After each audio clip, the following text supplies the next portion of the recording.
लहू अण्णा बालवडकरांना एकनिष्ठ कार्यकर्ता म्हणून जे काय तिकीट मिळालं त्याचा सर्वपरी अभिमान आहे. मी आता अण्णांच्या विषयी सांगायची जर मी तुम्हाला काय सांगितलं की हा पक्ष मुळातच प्रस्थापितांचा नाही, हा विस्थापितांचा सर्वसामान्य कार्यकर्त्यांचा. आज आमच्यासारख्या कार्यकर्त्यांना देखील उद्या संधी मिळेल. म्हणजे नमस्कार, मी निखिल सुक्रे. मी सध्या प्रभाग क्रमांक 9 मध्ये आहे. बानेर, सूस, पाषाण अशा प्रकारचा हा प्रभाग आहे. या प्रभागामधील काही मतदार आपल्या बरोबर आहेत आणि त्यांच्या अंगावरती आपण पाहू शकतो की भाजपचे झेंडे आपल्याला पाहायला मिळतात, रुमाल पाहायला मिळतात. भाजपचा रुमाल खांद्यावरती पाहायला मिळतोय. काय कारण आहे? आम्ही अण्णाचे निष्ठावंत कार्यकर्ते आहे.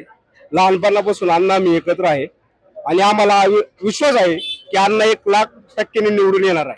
1,00,000% निवडून येणार. हा एवढा विश्वास आहे आम्हाला. पण नेमकं अण्णांनी नेमकी अशी काय कामं केलेली आहे ज्याच्या जोरावरती तुम्ही 1,00,000% अण्णा निवडून येणार म्हणता? अण्णांनी प्रभागात केलेली हे असेल. आत्ताच अण्णांनी नवचैतन्य पादुका स्पर्शचा कार्यक्रम जवळ 40-45 हजार पब्लिकांनी दर्शन घेतलं, प्रसादाचा लाभ घेतला, अण्णांना आशीर्वाद दिले. अजून काय पाहिजे आम्हाला?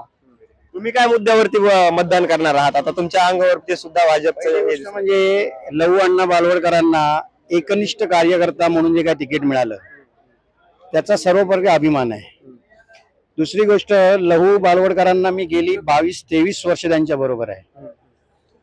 त्यांचं पक्षासाठीचं काम किंवा त्यांनी जे वैयक्तिक कामं माणसांसाठी केलेली आहेत, प्रभागासाठी केलेली आहेत, त्याच्यामुळे आम्हाला हा ठाम विश्वास आहे की लहू बालवडकर हे 100 नाही 2,00,000% मताने निवडून येणार. आपण त्याच्यातही दुसरी गोष्ट अशी आहे की मी एक सैनिक आहे, मी मिलिटरीतनं रिटायर्ड आहे. त्याच्यातही दुसरी गोष्ट अशी आहे की ते काहीही नसताना सुद्धा त्यांनी आम्हाला प्रत्येक वेळेला मदत केलेली आहे. एक माणूस म्हणून आणि सच्चा कार्यकर्ता प्लस एकनिष्ठ माणूस म्हणून आम्हाला त्याचा अभिमान आहे आणि आम्ही त्यांच्यासाठीच मतदान करणार आणि त्यांनाच निवडून आणणार. पाहायला गेलं तर सध्या बालवडकर विरुद्ध बालवडकर ही लढत आहे. ड मधील लढत जी आहे, प्रभाग क्रमांक 9 मधील ड जागेसाठीची लढत आहे. इथे बालवडकर विरुद्ध बालवडकर सामना आहे. तुमच्या बरोबर अमोल बालवडकरांनी सुद्धा काम केलंय. भाजपचे ते पण पदाधिकारी होते, या ठिकाणचे माजी नगरसेवक आहेत. आता लहू बालवडकर यांना संधी मिळालेली आहे. दोघांमधून लहू बालवडकरच का? पक्षाशी एकनिष्ठ राहून काम करणं हा सगळ्यात मोठा भाग असतो. त्याच्यातही दुसरी गोष्ट आहे की पदाची अपेक्षा न करता पक्षाने दिलेले जे काही काम आहे ते प्रामाणिकपणे आणि एकनिष्ठेने करणं हे सगळ्यात मोठं काम असतं. तुम्हाला पद मिळो न मिळो, पक्षाचा आदेश किंवा आपण ज्या संघटनेला मानतो त्यांच्या नेत्यांनी दिलेला आदेश हा सर्वतोपरी मानून काम करणं हेच सगळ्यात महत्वाची गोष्ट असते. ते एकनिष्ठ आहेत म्हणून तुमच्यामध्ये आदर जास्त 100% आणि तो कायम राहणार. तुमचा काय मुद्दा आहे? तुम्ही सुद्धा सध्या प्रचार यादीमध्ये आलेला आहात. नाही, तुमचा मुद्दा मांडा, त्यांच्याकडे जाऊया आपण. ठीक आहे. काही कार्यकर्ते असतात बोलायला. काय तुमचा काय मुद्दा आहे? काय ऍक्च्युली भारतीय जनता पार्टीने हा कार्यकर्त्यांचा पक्ष आहे, हा सर्वसामान्य कार्यकर्त्यांचा पक्ष आहे, हा काही प्रस्थापितांचा पक्ष नाही. हे वारंवार पक्षाने आणि पक्षाच्या धोरणाने दाखवून दिले. त्यात दुसरा मुद्दा असा आहे की हा हिंदुत्ववादी विचारांचा पक्ष म्हणून ओळखला जातो. खरं तर आता सांगायचं झालं तर लहू अण्णा बालवडकरांना उमेदवारी मिळाल्यानंतर त्यांची पार्श्वभूमी तुम्ही जर पाहिली तर सर्वसामान्य कुटुंबातील त्यांचे वडील देखील त्यांच्या कुटुंबातील कुणी साधं ग्रामपंचायत सदस्य नव्हतं. म्हणजे त्यांचा प्रवास हा कुठेही नव्हता, परंतु धार्मिक कार्यामध्ये त्यांचा अग्रेसर. आता चैतन्य स्पर्शेचं तुम्ही जे 5वं वर्ष पाहिलं तर कमीत कमी 40 ते 50 हजार लोकांचा तिथं सहभाग असतो आणि त्या माध्यमातून फार लोक जोडली गेलेली आहेत. आणि आम्हाला आमच्यासारख्या कार्यकर्त्यांना काय, हिंदुत्वादी विचारांचा नेता मिळाल्यानंतर आम्ही काम करणारच ना. दुसरी भूमिका त्याच्याबद्दल काहीच नाही. कोण कसं आहे, काय कसं आहे ह्याच्याशी आम्हाला काही रोल नाही. परंतु पक्षांनी ज्यांच्यावर जबाबदारी दिली, हिंदुत्व आधी मी गोपालक आहे, मी भारतीय जनता पार्टीचा पहिला नागरिकत्व आणि अधिकार मिळण्याआधी मी एक गोसेवक आहे. माझा या भागामध्ये गोसेवक म्हणून चांगला नामोल्लेख आहे आणि त्याच्या निगडीतच हिंदुत्वादी संघटनाशी काम करत असताना या परिवाराशी जोडला गेलो असताना आता अण्णांच्या विषयी सांगायचं जर मी तुम्हाला काय सांगितलं की हा पक्ष मुळातच प्रस्थापितांचा नाहीये, हा विस्थापितांचा सर्वसामान्य कार्यकर्त्यांचा. आज आमच्यासारख्या कार्यकर्त्यांना देखील उद्या संधी मिळेल. पण आम्ही जर त्या प्रवाहामध्ये राहिलो तर, आम्ही जर वेगळ्या विचारसरणीला जर गेलो तर साहजिक आम्हाला त्या संधीला मुकावं लागेल. परंतु अण्णासारखा कार्यकर्त्यांना इथं आम्हाला नेता मिळालेला आहे. आम्ही भारतीय जनता पार्टीचे आभार व्यक्त करतो की अण्णासारखा सर्वसामान्य कुटुंबातील एक कार्यकर्ता आम्हाला प्रतिनिधी म्हणून मिळतोय. धन्यवाद. पण या प्रभागामध्ये हाय व्होल्टेज लढत होणार आहे असं म्हणतात. आता बालवडकर विरुद्ध बालवडकर असा सामना आहे. दोघं पण बालवडकर आहेत, मूळचे इथलेच आहेत. कशी लढत होईल असं वाटतं? ते 16 तारखेला तुमच्या सर्वांच्या निदर्शनास येईल. विजय गुलाल आम्ही सुधळलो. भाजपच उतरणार. हो, लव्हांना बालवडकर विजय होते.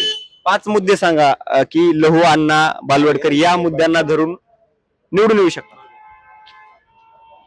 आता खरं मला म्हणजे नाही सांगता येणार 5 मध्ये, कारण मी मीडिया पुढे आपण 5 कार्यकर्त्यांना 5 मुद्दे विचारूया. पहिला मुद्दा सांगा तुम्ही. काय सांगतो तुम्ही सांगा पहिला मुद्दा. ऍक्च्युली काय आहे माहितीये का, भारतीय जनता पार्टीनी आम्ही माळुंगे गावचा नागरिक आहे आणि टाउन प्लॅनिंगचा हा 2018 पासून आमचा प्रश्न प्रलंबित आहे. 2017 पासून त्या राज्याचे लोकप्रिय मुख्यमंत्री देवेंद्रजींच्या माध्यमातून ह्या टीपी स्कीमचं उद्घाटन झालेलं आहे. तर लोक त्या आशेवरती फार राहिलेली आहेत. हा आमचा प्राथमिक मुद्दा आहे. दुसरा मुद्दा, आमच्या भागामध्ये पाण्याची सोय नाहीये. कारण काय आलं, ग्रामपंचायत संपल्यानंतर 2021ला साधारणतः ग्रामपंचायत ही बंद झाली म्हणण्यापेक्षा त्यांचा कार्यकाल संपला आणि त्यानंतर या स्थानिक नगरसेवकांना फार कार मिळाला नाही आणि लगेचच मग प्रशासकीय कारभार चालू झाला. परंतु त्यावेळेस आम्हाला पूर्णपणे अडचणींना सामोरं जावं लागलेलं आहे. प्रथमतः तुम्हाला सांगतो, पाण्याची अडचण ही आमची सुटलेली नाही आणि त्याच्यामध्ये आता थोडा फरक पडलेला आहे. आता अण्णा सोडवतील ही. हो हो हो. तिसरा मुद्दा जाणून घेऊ. 2 मुद्दे सांगितले, तिसरा मुद्दा काय? महाआरोग्य शिबिर सर्वसामान्याच्या जनतेला ज्याची गरज होती ना ती अण्णांनी केलं. त्यामुळे लव अण्णा हा फिक्स. काय फरक काय पडला महाआरोग्य? फरक पण अहो, सर्वसामान्य जनतेला आज तुम्ही बघताय जे मेडिकल जे चालल्यात हे सगळे लुटालूट चाललेली आहे. अण्णाच्या या कार्यक्रमामुळे सर्वसामान्य जनतेला बऱ्यापैकी कामं मिळाली, बऱ्यापैकी त्यांचे आजार बरे झाले, डॉक्टर मिळाले, त्यांना वैद्यकीय हे मिळाले, सेवा मिळाली. तिसरा मुद्दा सांगा. दुसरी गोष्ट म्हणजे काय की सर्वसामान्यांचे प्रश्न हे 3 गोष्टींवर अवलंबून असतात. एक रस्ते, दुसरं पाणी आणि दुसरं आरोग्य. या तिघांचाही लहू बालवडकरांना अतिशय चांगल्या तऱ्हेने जाण आहे आणि त्याच्या बरोबरीने कळलं की नाही की आपल्या प्रभागामध्ये काय विकास करायचा. जसं की डेव्हलपमेंट असेल तुमच्या रस्त्याची, कळलं की नाही, ट्रान्सपोर्टेशन्स, यायला जायला व्यवस्थित जर रस्ते नसतील तर तुम्ही त्या मेडिकलनुसार पोहोचूच शकत नाही. हा भाग. सर्वसामान्यांना पाण्याची गरज आहे, ती गोष्ट. तिसरी गोष्ट जी वैद्यकीय सेवा आहे, आज तुम्हाला माहिती आहे की भारतामध्ये म्हणा किंवा महाराष्ट्रात म्हणा वैद्यकीय सेवा ही फार महाग आहे आणि ती योग्य आणि सवलतीच्या दरात उपलब्ध करून द्यायचं काम हे जे लहू बालवडकरांनी केलेलं आहे आणि सर्वसामान्यांना त्याचा एवढा फायदा झालेला आहे की काही लोकांना काही आजार आहेत हे माहितीच नव्हते, पण डॉक्टरांमुळे त्यांना त्या गोष्टी कळल्या, त्यांच्या खर्चानुसार ते आजार त्यांना व्यवस्थित करता आले. ह्याच्यापेक्षा मोठी गोष्ट आणखीन काय पाहिजे? सवलतींमध्ये जनजागृती केलेली आहे सांगायचं. चौथा मुद्दा काय मुद्दा? मुद्दा है कि लहू बालवडकर एक नेता नहीं, एक बेटा बन के इस बालेवारी बानेर सुसपसान मालूंगे आज से नहीं. आपका नाम क्या है? नाम क्या है आपका? मैं अमित कौशिक.